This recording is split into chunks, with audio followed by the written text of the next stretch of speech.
Hello and welcome to the final part on my ZSL-92. In this video I'll be doing the painting and weathering. For this model I wanted to practice doing a digital camouflage. To start with I primed the model with XF1 black. Next I painted the model with XF59 Desert Yellow, followed by post shading with XF1 and XF64 Red Brown in areas where there would be shadows and around details. After this I used a 0.2mm airbrush to spray over a very fine layer of the base colour XF59 mixed with some XF57 buff.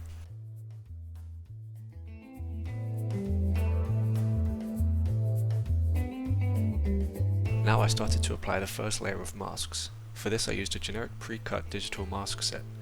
Many of the sections were too large so they had to be made smaller.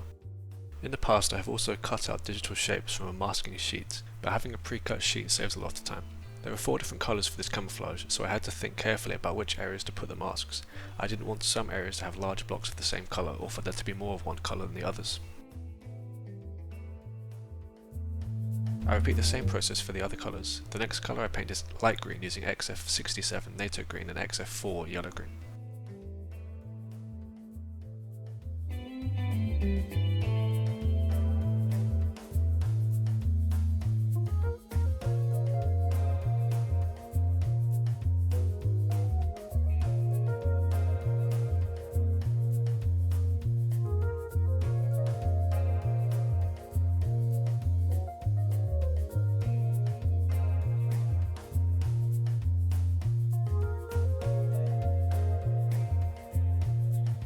Now I paint the dark green with XF67 NATO green and XF70 dark green too.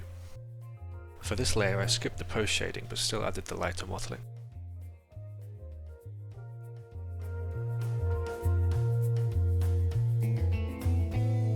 Finally I painted medium green with XF67 and XF4 yellow green.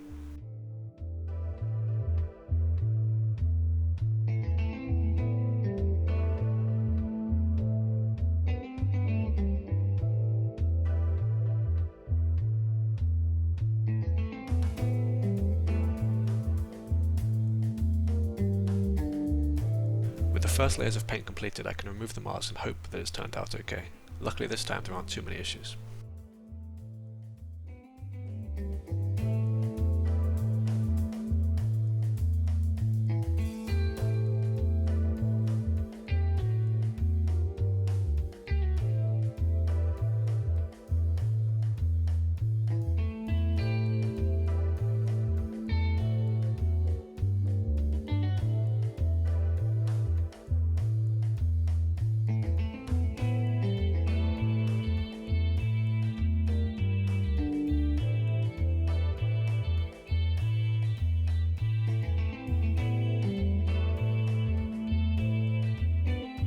On the edges where the masks have been, some of the paint has built up, so to smooth this out I use a very fine sanding sponge.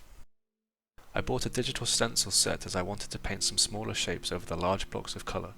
This was a small change but I think it did help to break up the large shapes.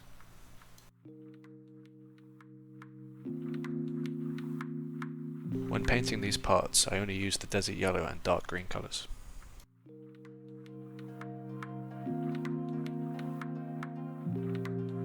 Now I sprayed gloss varnish over the entire model to protect the paint layer and prepare for the transfers. For the transfers I first add a thin layer of Mr. Mark Setter, then I add the transfer and move it into the correct position. Next I use a cotton bud to slightly push down and make sure no air is trapped underneath. Then I add microsol over the transfer.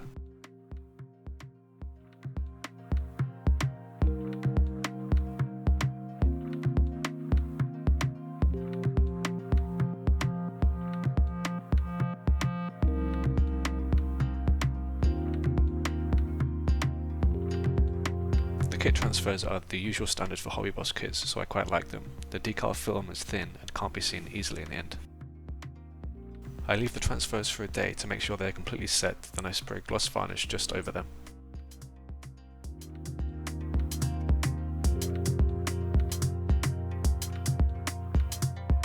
Using acrylic paints, I add highlights to some small details like bolts.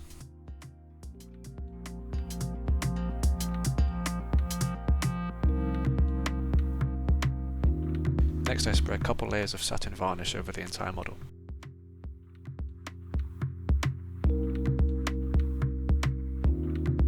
The wheels had been painted in the same medium green colour. In some of the reference pictures that I'd found, the central part was red. To mask the wheel for painting, I used thinking putty, then I sprayed black grey over the tyre.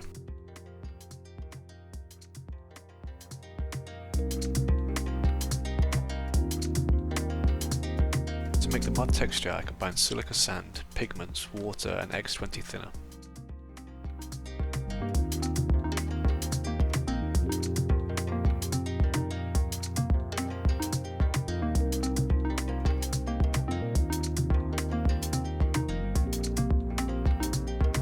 This mixture was applied over the lower parts of the hull and in the corners of the wheel wells. I blended the paste with water.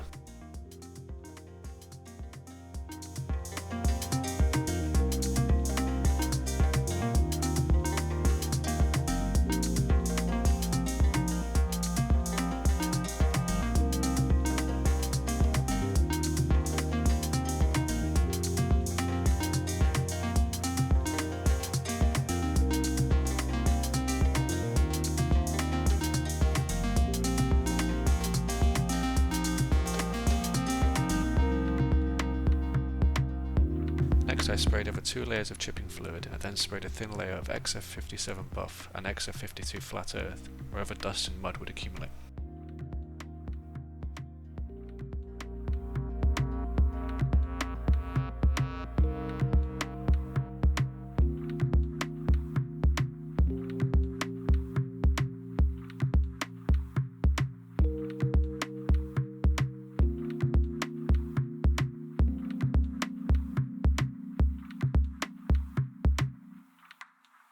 I masked the windshield where the windscreen wipers would have cleaned and then sprayed the same dust colour. Using a brush with a little water, I activated the chipping fluid and brushed over the dust paints to remove some of the paint and create the worn effect.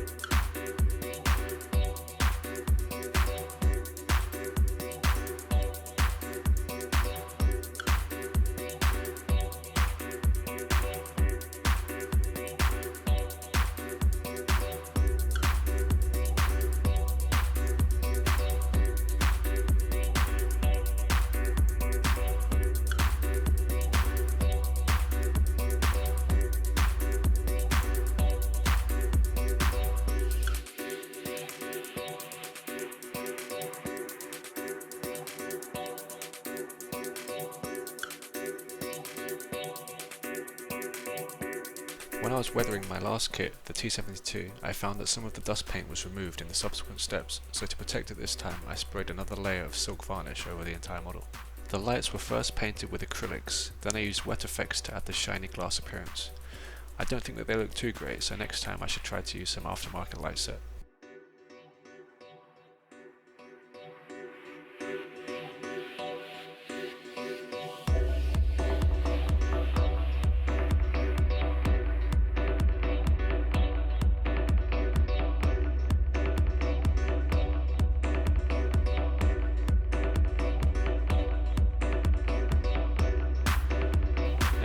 Acrylics to paint some of the smaller parts and the gun barrel.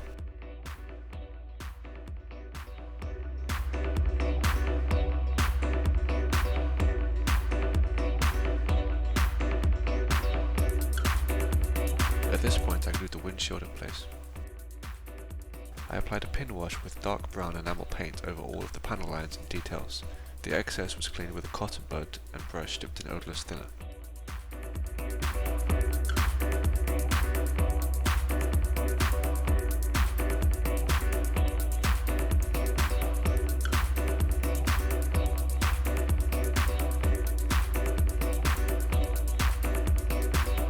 To make the paint look faded, so to do this I used the oil dot technique. I used different shades of brown, green, white and yellow. These colours were dotted on randomly, then using a brush dampened with odourless thinner, I made vertical strokes to blend them.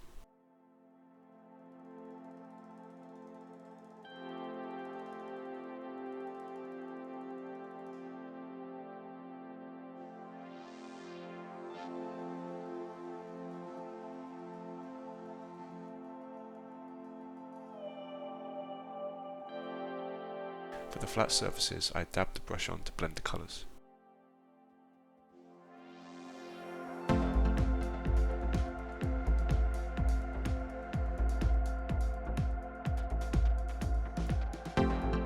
Next I added chipping over the entire model with a sponge. I used a light green acrylic paint over all of the green base colours. I added more chipping over areas where the crew would be likely to touch more, such as the doors and handles.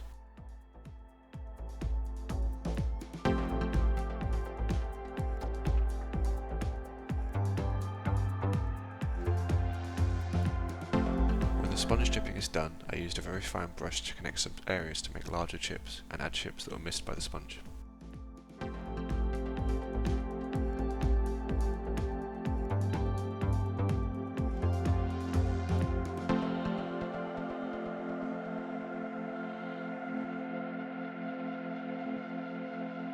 I also added a couple of thin scratches at the front of the vehicle. The chipping process was repeated over the yellow-brown parts with a lighter shade. Now I added the steel chips using a mix of Vallejo hull red and black grey acrylics.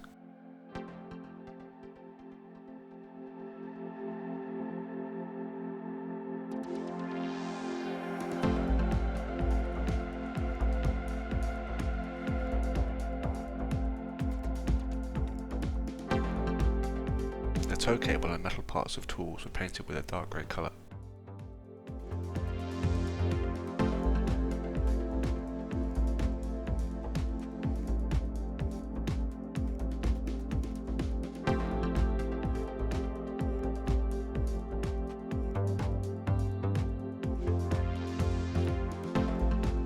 Wooden parts were painted with a light brown made from Vallejo wood and buff.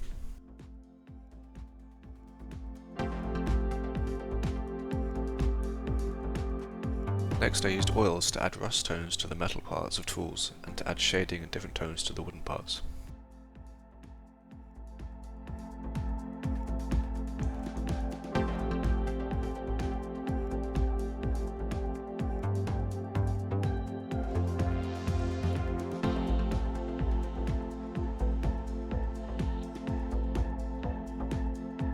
For the metal rods on the side of the vehicle, I used different grey colours and blended them on.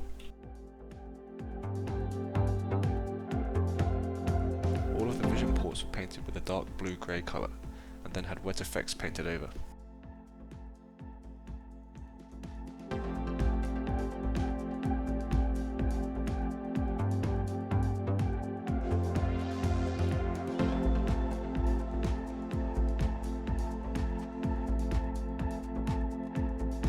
The gun dust cover was painted with acrylics. First I painted brown all over, then added highlights with the lighter shade and shadows with the darker shade.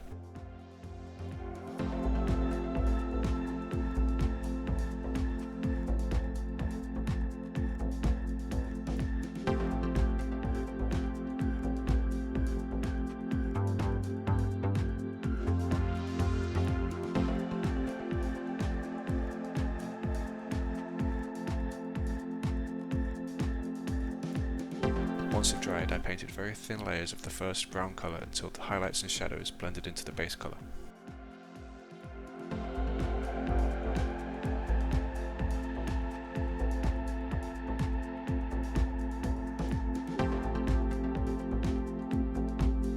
The same effect was used on the cloth saw cover. For the exhaust, I started by adding chips using a light green colour. Then I used a sponge to add grey acrylic paint to parts of the exhaust where rust would accumulate.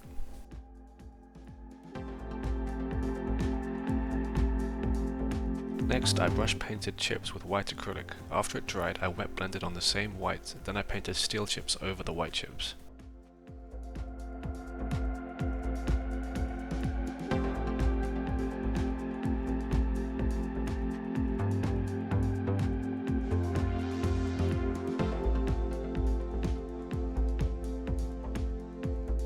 After this, I painted thin layers of different rust oil paints over the chipped parts and blended them with odourless thinner.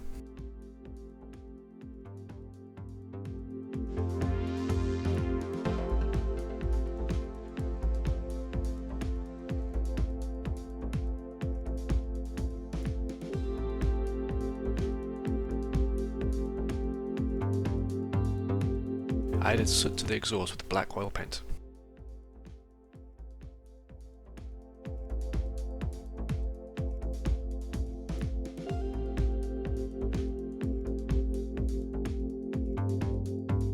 From my reference pictures, I saw that on the saw there were straps. To recreate this, I cut up some masking tape into thin strips and painted them with a brownish green colour, then I wrapped them around the saw.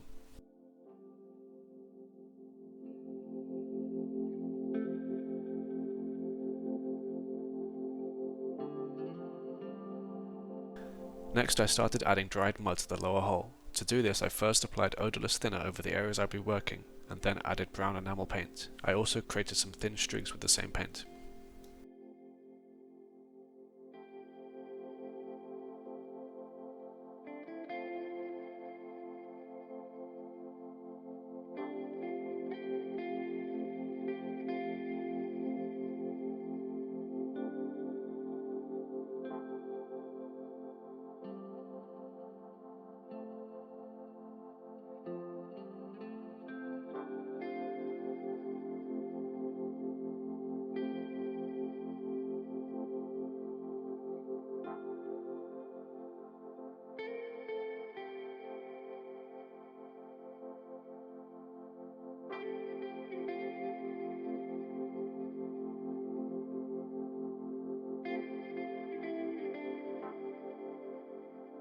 After it had dried, I speckled on the same colour over the lower hull. I removed most of the paint from the brush before applying it to the model to make sure the specks were quite small. I then repeated this with a darker shade of brown to represent wet mud.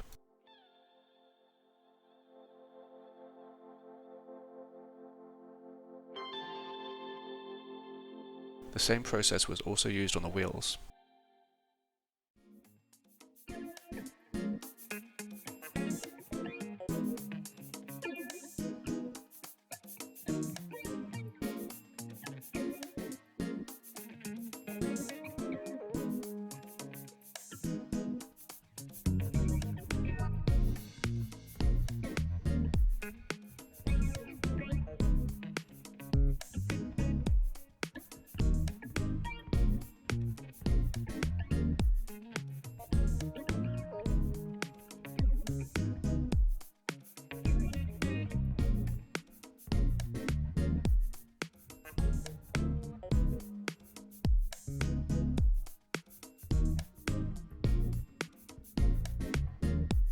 I used metallic pigments applied with a cotton bud over the missile launcher and gun barrel to add the metallic effect.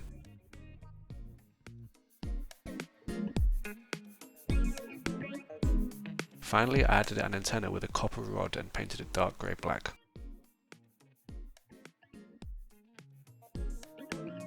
Thank you for watching the video. If you enjoyed it, please consider giving it a like and subscribing to my channel.